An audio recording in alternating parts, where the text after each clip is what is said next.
बहुत दुख है सर, हम थक गए हैं सर, मैं बहुत थक गई हूँ। भले कोई भी फैसला कर ले, मैं बहुत थक गई हूँ सर।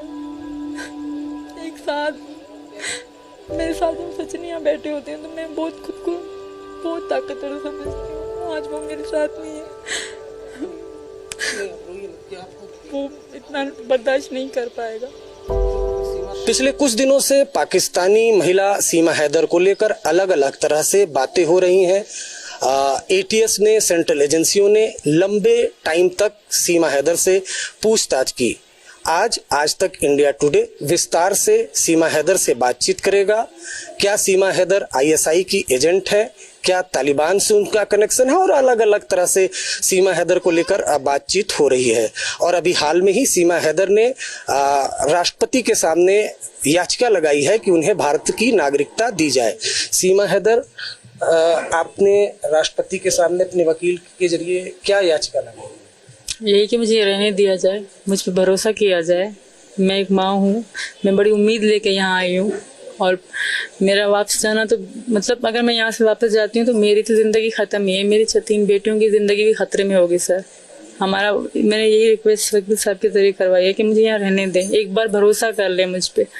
मैं एक औरत हूँ, मैं एक माँ हूँ, और एक प्यार में, सचिन के प्यार में मैं यहाँ तक आई हूँ सर। जी सर।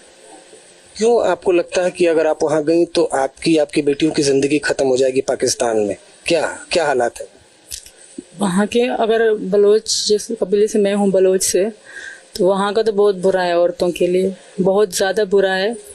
तो गैरत के नाम पे कानून भी कुछ नहीं करेगा। अगर गैरत के नाम पे हमारे साथ कुछ भी होना तो वहाँ का कानून भी नहीं बोलेगा। माँ मेरे लिए फ्यूचर मेरा नहीं है ना मेरे बच्चों का। मैं यहाँ उम्मीद और आस लेके आई थी सर। जी सर। नहीं, आपको जो पाकिस्तान से प्रतिक्रियाएं आ रही हैं उसको लेकर भी डर, भय है, दुख क्या है? बिल्कुल है, मुझे नहीं छोड़ेंगे। पहले तो हिंदू से शादी करी है, दूसरा हिंदू धर्म में भी आ गई हूँ, तो इस चीज़ से लेकर पहले चलो छुप में बात थी, अब तो सबको पता है, तो कोई मुझे छोड़ेगा ही नहीं।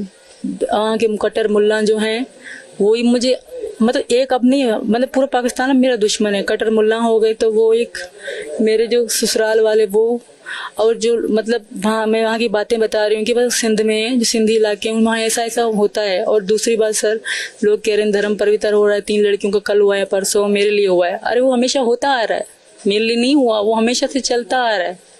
अभी करे सीमा की वजह से हो रहा, सीमा की वजह से नहीं हो रहा, ये शुरू से लेकर चलता आ रहा है, अभी दिखाया जा रहा है। भारत में दाखिल हुई हैं उसको लेकर सवाल उठ रहा है। लोग कह रहे हैं कि आप पाकिस्तानी खुफिया एजेंसी आईएसआई की एजेंट हैं। नहीं सर, ऐसा कुछ भी नहीं है। ऊपर जांच चल रही है, सब जांच मुझ पे पता पड़ जाएगी। ऐसा कुछ भी नहीं है सर।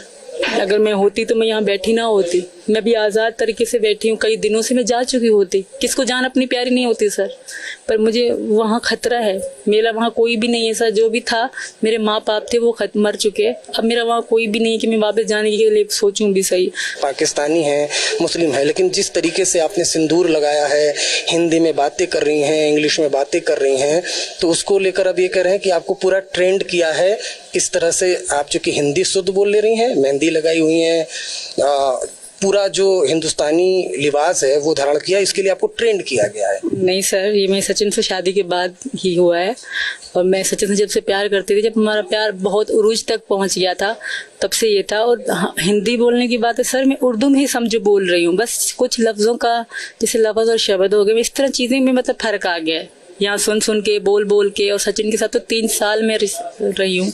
एटीएस जब पूछताछ कर रही थी तो इंग्लिश का शब्द दिया गया तो फटाफट पढ़ने लग गई थी सर। वो 2 लाइन थी, ऑलवेज लिखा था और पॉसिबल लिखा था। इस तरह की चीज़ें मैंने उनको पढ़ के बताई। मतलब मुझे 3 चीज़ों के आए, जैसे ऑलवेज का मैंने कहा कि हमेशा होता है, मतलब पॉसिबल जो होता है उनका शब्द बताया।